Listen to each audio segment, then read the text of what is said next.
వేదికమైన అందరికీ ఈ కార్యక్రమాన్ని దిగ్విజయం చేయడానికి విచ్చేసిన సైనికుల్లాంటి బీఆర్ఎస్ పార్టీ కుటుంబ సభ్యులందరికీ హృదయపూర్వకంగా పేరు పేరున శిరస్సు వంచి ధన్యవాదాలు తెలియజేస్తూ మా కార్యక్రమాన్ని చూపించడానికి ఇక్కడ కూర్చున్న పత్రికా విలేకరులందరికీ కూడా ధన్యవాదాలు తెలియజేస్తూ నిజంగా కేసీఆర్ గారు దీక్షా దివస్ అనే కార్యక్రమాన్ని పెట్టకపోతే, వారు తెలంగాణ కోసం బయలుదేరకపోతే, తెలంగాణ ఉద్యమం నడవకపోతే ఈ తెలంగాణ వచ్చేదే కాదనే విషయం ఈ రాష్ట్రంలో, దేశంలో, ప్రపంచంలో ఉన్న ప్రతి ఒక్కరికి కూడా తెలుసు. అంతేకాకుండా తెలంగాణ వచ్చిన తర్వాత ఇవాళ మనం అందరం కూడా గొప్ప గొప్ప పదవులను అనుభవించినాం. అసెంబ్లీ లాంటి వేదిక అనేక సంవత్సరాలు కొట్లాడతారు ఈ అసెంబ్లీలోకి అడుగు పెట్టాలని. అసెంబ్లీ సమావేశాలు నడుస్తున్నప్పుడు ఈశ్వరన్న మేము అసెంబ్లీ సమావేశాలు నడుస్తున్నప్పుడు బయటికి పోతే కోప్పడేవాడు.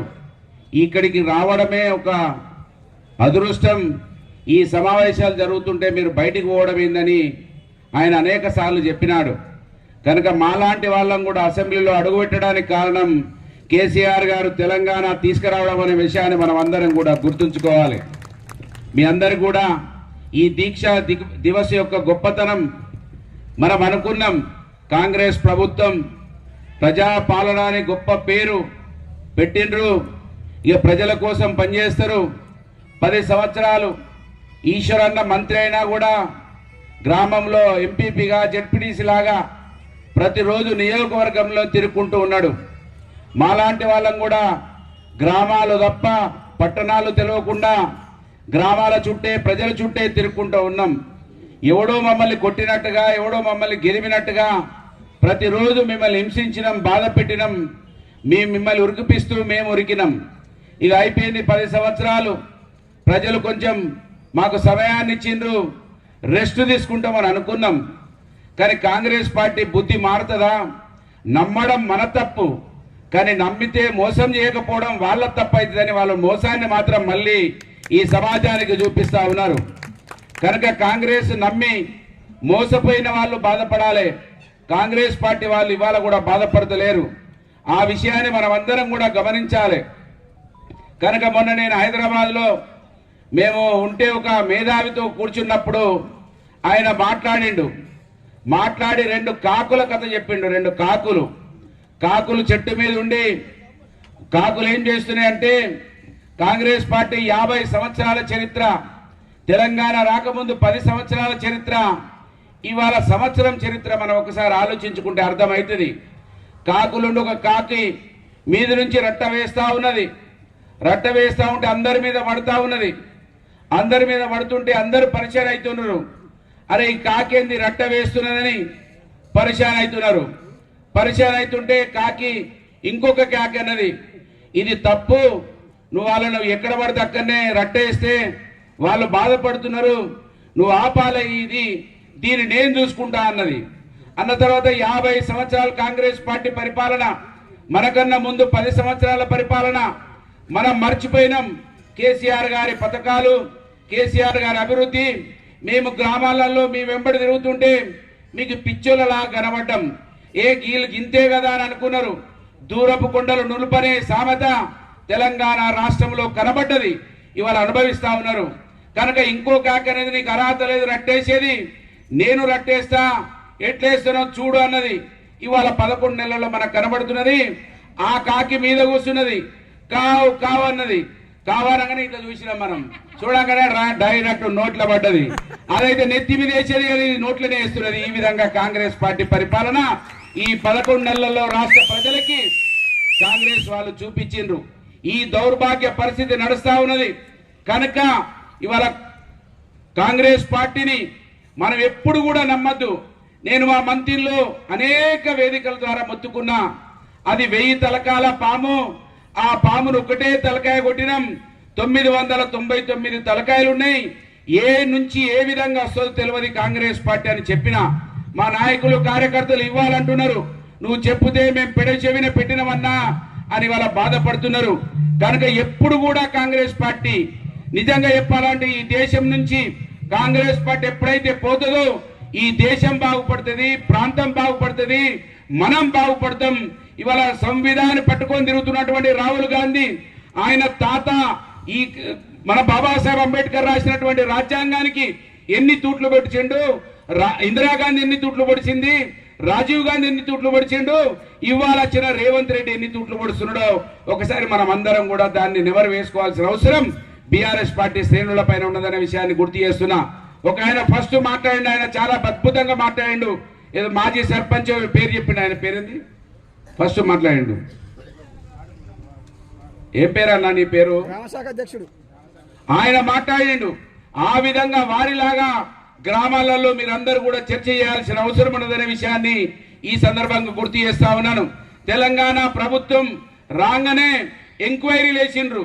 కాళేశ్వరం ప్రాజెక్ట్ ఎంక్వైరీ, గొర్రెల పెంపకం ఎంక్వైరీ, కరెంటు మీద ఎంక్వైరీ చేసిన వాళ్ళు ఏం వెళ్ళకపోతే ఇవాళ ఆ పథకాలే బాగున్నాయి అంటున్నారు. మన రేవంత్ రెడ్డి గారు అంటున్నారు కాళేశ్వరం నీళ్లను హైదరాబాద్ తీసుకొస్తామని చెప్తా ఉన్నాడు.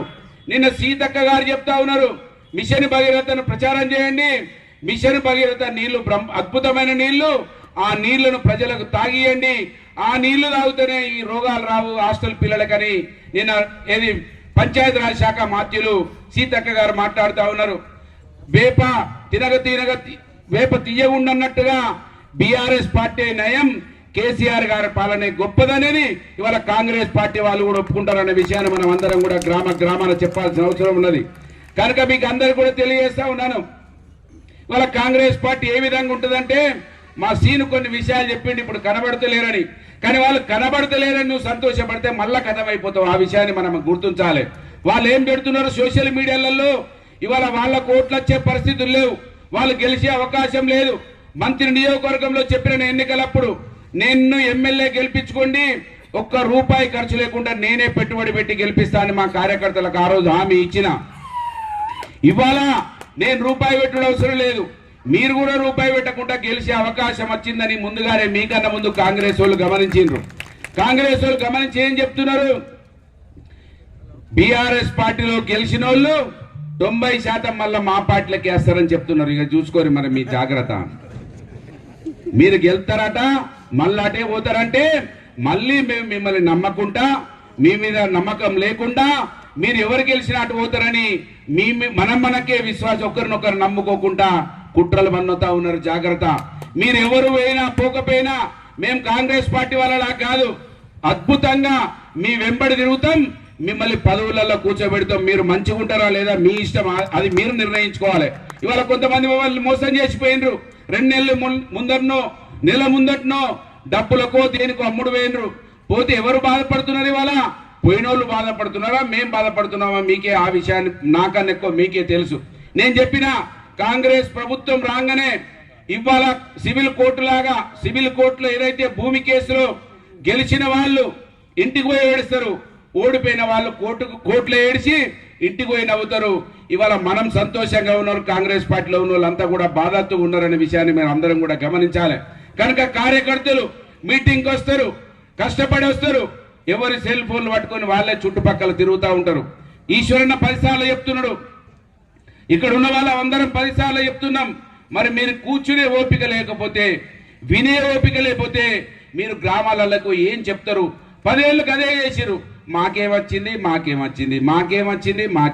ఎంపీ పైనా కదే, జెడ్పీటీసీ అయినా కదే, ఏ పదవి వచ్చినా మాకేమొచ్చింది అన్నారు.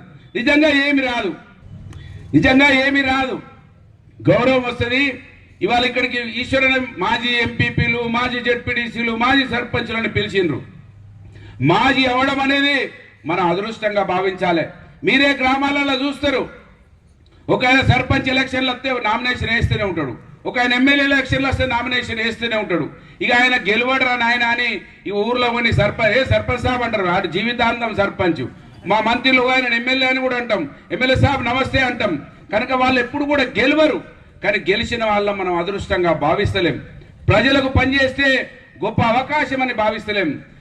మనకొస్తేనే మనకు అది ఏదో మంచి జరిగినట్టుగా భావిస్తున్నాం. దయచేసి మేము అప్పుడప్పుడు బాధపడుతున్నాం, కొంతమంది వెళ్ళిపోయారు మోసగాళ్ళు, దగాకోరులు, ఎంబడి ఉండి ఎన్నుకుండి కత్తితోటి పొడిచి చంపేసి వెళ్ళిపోయినరు. కానీ వాళ్ళు అనుకున్నారు మేము చంపేసినామని.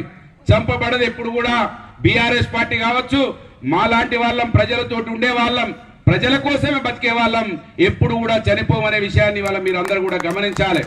మీకు కూడా చెప్తున్నాం, ఇప్పుడు మా రాజు చెప్తున్నాడు, మీరు కొంతమంది కొన్ని కార్యక్రమాలు చేస్తున్నారు, ఇంకా ఇవాళ సైనికులు లాంటి కార్యకర్తలే ఉన్నారు, ఇంకా కూడా భయం ఎందుకు మనకు అటు ఇటు ఊగిసలాడ, ధైర్యంగా ఉండాలి. మీరు నాయకులు ఏదైనా మాట్లాడితే ఇవ్వాలన్న ధైర్యంగా స్టేటస్లు పెట్టుకోవాలని రాజు విజ్ఞప్తి చేయాలన్న. మీరు చాలా మంది మన వాళ్ళు ఇంకా భయపడే వాళ్ళు ఉన్నారు, భయపడే వాళ్ళు ఉంటే ఉండకండి. అధికార పార్టీ ఉన్నది మంచిగా బ్రహ్మాండంగా, కాంగ్రెస్ పార్టీ పోతే కోట్లు సంపాదించుకోవచ్చని మా మంత్రిలో కాంగ్రెస్ వాళ్ళు చెప్పారు. ఇక మా మంత్రి ఎమ్మెల్యే ఇక్కడ ఉంటాడు, హైదరాబాద్ ఉంటాడు, మనం ఎక్కడనే దోసుకోవచ్చు నాయన అంటే మొత్తం లైన్లు కట్టి పేర్లు. ఇంకా ఎవరికైనా ఆశలు ఉంటే పోవచ్చు, కానీ ఇక్కడ ఉండి అటు ఇటు ఉగాసిలో ఊడుకుంటా ఉండకండి. మేము నీతిగా ఉన్నాం, నిజాయితీగా ఉన్నాం. బాగా చెప్తా, మీరు సర్పంచ్ నిలబడ్డా, ఎంపీపీ నిలబడ్డా, జెడ్పీటీసీ నిలబడ్డా మీ ఎంబడి తిరిగి గెలిపిస్తాం. మేము నమ్మక ద్రోహం చేయము. ఒకవేళ ఎవరైనా నమ్మక ద్రోహం చేయాలని ఇంకా అనుకునే వాళ్ళు దయచేసి వెళ్ళిపోండి. సంవత్సరం ఇంకా 4 ఏళ్ళు ఉన్నది, అద్భుతంగా ఉండండి. కానీ ఇక్కడ ఉండి ఇంకెవరికో భయపడడు, ఎవరికో ఇంకా ఏదో చేస్తాడని ఆశపడు. కాంగ్రెస్ పార్టీ ఏమి చేయది. 78 సంవత్సరాల స్వాతంత్రంలో కాంగ్రెస్ పార్టీ ఒకవేళ చేసి ఉంటే ఇవాళ ఇంకా ఈ దుస్థితి ఎందుకు ఉండేది? గ్రామాలలో ఎందుకు ఉండేది ఈ పరిస్థితులు? బీసీలకు ₹1,00,000 కోసం మాకు కావాలని తిరిగినారు. ఎస్సీలకు 10 లక్షల కోసం మేము ఎప్పుడు వస్తాయని ఎదురు చూస్తా ఉన్నారు. నిజంగా బీసీలే ఒకవేళ ఆర్థికంగా ఉంటే ₹1,00,000 పథకం కోసం చూసేవాళ్ళ. ఆ చూసేయడానికి కారణం కాంగ్రెస్ పార్టీ అనే విషయాన్ని మనం గమనించాలని ఈ సందర్భంగా మిమ్మల్ని కోరుతా ఉన్నాను. కనుక దయచేసి మాకు మీరు ఉండేదే 10 మంది, పట్టుమని 10 మంది ఉంటారు. 10 మంది సైనికుల్లాగా ఎక్కడికక్కడ కట్టడి చేసి కాంగ్రెస్ పార్టీ మోసకారి పార్టీ, ఆ పార్టీ ప్రజలలో ఉండే అర్హత లేదని ఎక్కడికక్కడ మీరు చాటి చెప్పాల్సిన అవసరం ఉన్నదని కేసీఆర్ గారి ఉద్యమ స్ఫూర్తితోటి ఇంకా ముందుకు మేము కూడా ఈశ్వరన్న నేను ఎన్నోసార్లు చెప్పిన డిసెంబర్ 9 వరకు అవకాశం ఇవ్వాలి. 1 సంవత్సరం అవకాశం ఇచ్చిన తర్వాత బ్రహ్మాండంగా ఏ కాన్సెన్స్ లో ఏమి జరగాల్సింది ఉండే ఏమి జరగలేదు, మనం విడిచిపెట్టిన ఏంటి, వాళ్ళు చేసిన ఏంటి, ఇవాళ గడపకు చెప్తాం. ఇడిచిపెట్టేళ్ళం కాదు, మేము ఇక్కడ కూర్చున్నోళ్ళం. అందరూ అనుకుంటారు అయిపోయింది, ఇడిచిపెట్టిర్రు. కొన్ని పేపర్లు కూడా నిజంగా ఆశ్చర్యం కలుగుతా ఉన్నాయి. ఏది పడితే అదే రాస్తున్నారు. పెద్దపల్లి జిల్లాలో ఉనికి లేదు, బీఆర్ఎస్ పార్టీ కార్యకర్తలు కనబడతలేరు. మేము ఇక్కడనే కనబడుతున్నాం. కొన్ని టీవీల వాళ్ళు, కొన్ని పేపర్ల వాళ్ళు నిజంగా రాస్తా ఉన్నారు. అరే ఈశ్వరన్ ఆధ్వర్యంలో మేము రైతుల కోసం ఇక్కడ 18 గంటల ధర్నా పెట్టినాం, దీక్ష పెట్టినాం. మొన్న అక్కడ 36 గంటల దీక్ష పెట్టినాం. మొన్న గోదావరిలో కార్యక్రమం చేసినాం, మంత్రిలో కార్యక్రమం చేసినాం, పెద్దపల్లి కలెక్టరేట్ ముట్టడి చేసినాం. ఇన్ని కార్యక్రమాలు చేస్తుంటే కొన్ని పేపర్ల వాళ్ళు ఇంకా కాంగ్రెస్ పార్టీకి పనిచేయాలని, ప్రజలను వంచిస్తున్నటువంటి పార్టీ, ప్రజలను దగా చేస్తున్నటువంటి కాంగ్రెస్ పార్టీకి కొన్ని పేపర్లు, టీవీలు, కొంతమంది ఇంకా వంతవాడడం, ఇది ప్రజాస్వామ్యానికి అవమానం, ప్రజాస్వామ్యానికి గుడ్డలు పెట్టు. 4వ స్తంభంగా వివరించాల్సిన పత్రికలు ఒక పార్టీకి, ఒక ప్రభుత్వానికి వంటగాగితే ప్రజాస్వామ్యం కూని అవుతుంది. ప్రతిపక్ష పార్టీలు, పత్రికలు ప్రభుత్వాల మెడలు వంచి ప్రజల ఆకలి తీర్చడానికి పనిచేయాల్సిన అవసరం ఉన్నది. పెద్దపల్లిలో 1-2 పేపర్లు నిజంగా ఆ రోజు ఇటు డబ్బా కొట్టినాయి, మళ్ళీ రేపు ఇటు డబ్బా కొడుతున్నాయి. దౌర్భాగ్యం. మేము ఇక్కడనే ఉంటున్నాం 24 గంటలు. మంతిల్లో మా ఇల్లు, మంతిల్లో ఉంటున్నా నేను. కోరుకంటి చంద్ర ఎక్కడ ఉంటున్నారంటే రామగుండంలో, దాసరి మనోహర్ రెడ్డి పెద్దపల్లిలో, కొప్పుల ఈశ్వరన్న గారు మా అందరికి అందుబాటులో కరీంనగర్లా, ధర్మపురిలో అనునిత్యం ఉంటుంటే కొంతమంది పేపర్లు పెద్దపల్లిలో పని నడచలేదు, బీఆర్ఎస్ పార్టీ నీళ్ళు కనబడతలేరు. అరే కళ్ళున్నాయా లేవా, లేకపోతే మీరు చూస్తున్నారా లేదా? సోషల్ మీడియా పనిచేస్తున్నది. ఇవాళ పాత కాలంలో పేపర్లు 24 గంటల తర్వాత పేపర్ వస్తేనే చూసుడు కాదు, క్షణం క్షణం. ఇప్పుడే ఇక్కడ మాట్లాడుతుంటే లగచెల్లలో ప్రభుత్వం భూములను దగ్గరికి వెళ్ళాలని చెప్పే విషయం ఇక్కడ మనం మాట్లాడుతున్నప్పుడే మా సాంబయ్య గారు ఇక్కడ ఉచ్చరించినారు. అంటే క్షణాలలో వస్తున్నా కూడా కళ్ళు లేని కబోదుల్లాగా కొంతమంది ఉండకండి, కళ్ళుండి చూడలేని అటువంటి వ్యక్తుల్లాగా ఉండకండి. ఈ కాంగ్రెస్ పార్టీ వెంబడి ఎవరైతే ఉంటారో వాళ్ళు ప్రజలకు ద్రోహం చేసినట్టే, ప్రజాస్వామ్యాన్ని కూని చేసినట్టే అనే విషయాన్ని ఈ సందర్భంగా గుర్తు చేస్తూ నాకు ఈ అవకాశం ఇచ్చిన మా పెద్దలు కొప్పుల ఈశ్వర్ గారికి హృదయపూర్వకంగా ధన్యవాదాలు తెలియజేస్తూ ముగిస్తా ఉన్నాను. జై తెలంగాణ, జై కేసీఆర్, జై కేటీఆర్, ధన్యవాదాలు.